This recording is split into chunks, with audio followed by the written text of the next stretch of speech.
Un collaborateur qui ne performe pas, des conflits qui font monter la tension, une réorganisation à expliquer à l'équipe. Autant de situations vécues et sur lesquelles nous coachons souvent, car elles apportent leur lot de pensées inconfortables, d'émotions, de stress et de doutes. Faut-il trancher vite et fermement, quitte à se sentir mal, ou miser sur l'accompagnement et l'empathie, quitte à ne pas décider assez vite d'un plan d'action? Dans cet épisode, je décortique un cas concret de coaching. Comment concilier exigence et bienveillance, où placer le curseur entre leadership et amitié, et surtout, comment gérer ces décisions inconfortables sans perdre son intégrité ni son efficacité en tant que leader. Bienvenue sur Sensé, le podcast qui parle aux femmes dirigeantes, top managers et entrepreneurs de leadership et d'outils de coaching. Je suis Jenny Chamas, fondatrice de Coach Happy, master coach et mentor. Avec mon équipe, nous accompagnons les décideuses dans leur croissance professionnelle, avec comme maître mot sérénité, plaisir, hauteur et impact. Vous écoutez un épisode best-of et aujourd'hui je décrypte un coaching fait avec une cliente sur la gestion d'une difficulté avec un collaborateur. J'aborde la question du management d'un collaborateur qui ne performe pas. Pour des raisons de confidentialité, nous appellerons notre coachée Jade. Vous est-il déjà arrivé de vous sentir mal à l'aise car vous deviez gérer avec professionnalisme le fait qu'un collaborateur ne soit pas au niveau attendu à son poste? C'est le cas de ma cliente qui s'appelle Jade. Jade apporte en séance de coaching la problématique suivante. Elle ne sait pas comment se comporter vis-à-vis d'une collègue. Elle oscille entre la sympathie, parce que sa collègue est agréable, et la froideur, car cette personne n'a pas l'envergure nécessaire pour son poste et ne remplit pas ses fonctions comme prévu à l'embauche. D'une part, cela impacte la charge de travail de Jade.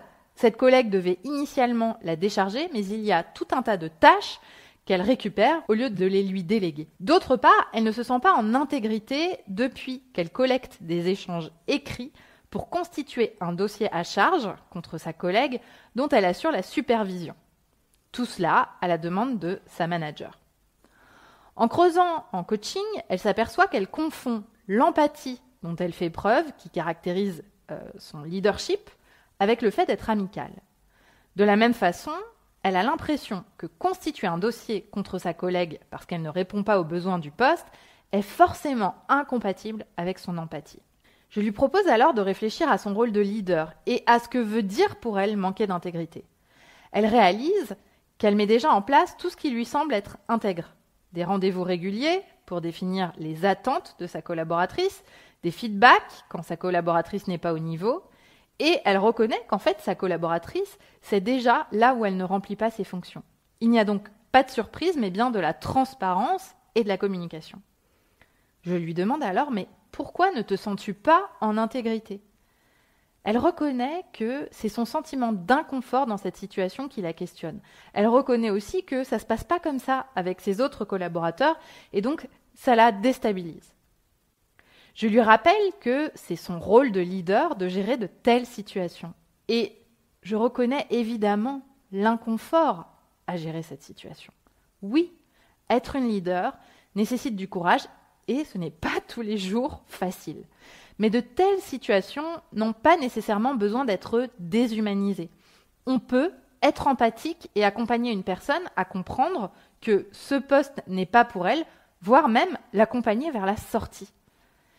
En échangeant sur le sujet, Jade exprime qu'effectivement, c'est son rôle que la collaboratrice performe à son poste et autrement dit, il serait problématique qu'elle fasse fi des performances de sa collaboratrice. C'est ainsi que nous concluons ce coaching. Jade ayant pris du recul sur la situation et réalisé qu'ici ce n'était pas un problème d'intégrité, mais surtout un inconfort à gérer une situation nouvelle sur des sujets où c'est pas toujours facile, puisque même si cette collaboratrice ne performe pas, elle n'en reste pas moins un être humain qui est très sympathique. Et je trouve que ce coaching résume bien la complexité du management, ainsi que la différence entre un manager et un leader. Ici, il est important pour Jade d'être une leader qui soit alignée à ses valeurs, alignée à son intégrité, et pas simplement de constituer un dossier sans se poser de questions. En même temps, le risque de son empathie, c'est que ça rende la situation plus difficile à gérer. À travers cette exploration, Elle définit son juste milieu, elle définit sa posture et prend les manettes de la situation. Si vous aussi, vous voulez devenir une leader qui avance avec intention, en répondant à tous vos doutes et questions, laissez sans réponse, si vous voulez vous épanouir dans vos fonctions, alors notre programme de coaching, mentoring et formation Sensé est fait pour vous. Êtes-vous prête à rejoindre l'aventure ? Merci pour votre écoute. N'oubliez pas d'en parler autour de vous et de laisser 5 étoiles sur votre plateforme si l'épisode vous a plu. Rendez-vous sur notre site jennychamas.com pour en savoir plus sur nos accompagnements et activités ou sur Instagram et LinkedIn pour discuter. Et rendez-vous la semaine prochaine pour parler de votre limite à la réussite.